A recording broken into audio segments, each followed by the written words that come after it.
দর্শক, আপনারা যারা আমার এই ভিডিওটি শর্টস ভিডিও থেকে দেখছেন তারা অনুগ্রহ করে আমার চ্যানেল থেকে ফুল ভিডিওটি দেখে নেবেন, কারণ শর্টসে বেশ কয়েকটি ঘটনা অসম্পূর্ণ রয়েছে।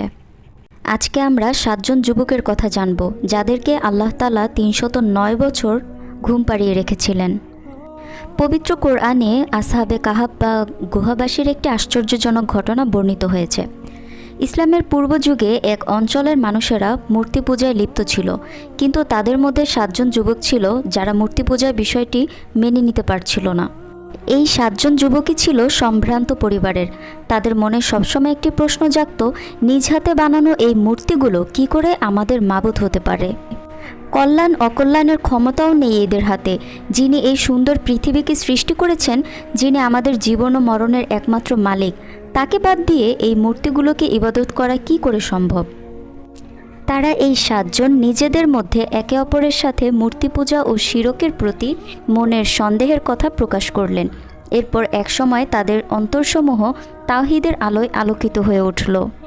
মনোনীত দিনের সন্ধান পেয়ে তাদের আত্মা এক অনাবিল প্রশান্তি লাভ করল।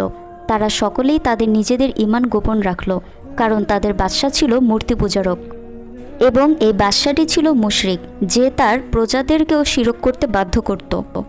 এরপর এই 7 জন সমাজের অন্যান্য লোকদের সাথেই বাস করতে থাকলেন, কিন্তু তারা প্রত্যেকেই যখন একাকী হতো তখন আপন মনে আল্লাহর ইবাদত করত। একদিন রাতে তারা 7 জন যখন একত্রিত হলেন, তখন তাদের মধ্যে একজন নিচু আওয়াজে এবং সতর্কতার সাথে বললেন, হে আমার বন্ধুগণ, গতকাল আমি একটি খবর শুনেছি। যদি এটি সত্যি হয় তাহলে আমার ধারণা অচিরেই আমাদেরকে আমাদের দিন হতে ফিরে রাখা হতে পারে, অথবা আমাদের জীবন শেষ করেও দিতে পারে। এরপর হঠাৎ একদিন এই বিষয়টি তাদের বাদশা জানতে পারলেন। রাজ্যের সম্ভ্রান্ত যুবকদের সম্পর্কে এসব জানতে পেরে তিনি রেগে গেলেন। রাজদরবারে তাদেরকে ডাকলেন। এরপর তাদেরকে বললেন, আমি জানতে পেরেছি যে তোমরা নাকি বাদশা এবং তার প্রজাদের ধর্ম ত্যাগ করেছ। তোমরা এমন একটি নতুন ধর্মে প্রবেশ করেছ যেটি সম্পর্কে আমি জানি না। এত সাহস তোমাদের কোথা থেকে আসলো? আমি কখনোই তোমাদেরকে এভাবে ছেড়ে দিব না।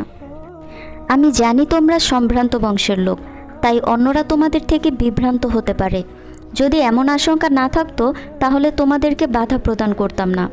যাই হোক, আমি তোমাদের ব্যাপারে তাড়াহুড়া করব না। তোমাদেরকে সময় দিচ্ছি, তোমরা চিন্তা করো। হয় তোমরা আমার ধর্মে ফিরে আসবে, নয়তো তোমাদের মাথাগুলো দেহ থেকে আলাদা করে দেওয়া হবে। কিন্তু আল্লাহ তাআলা তাদের অন্তরগুলোকে আরও মজবুত করে দিলেন, তাদের ঈমান শক্তিশালী করে দিলেন। তারা বললেন, হে বাদশাহ, আমরা এই দিনে কারো অন্ধ অনুসরণ করে প্রবেশ করিনি।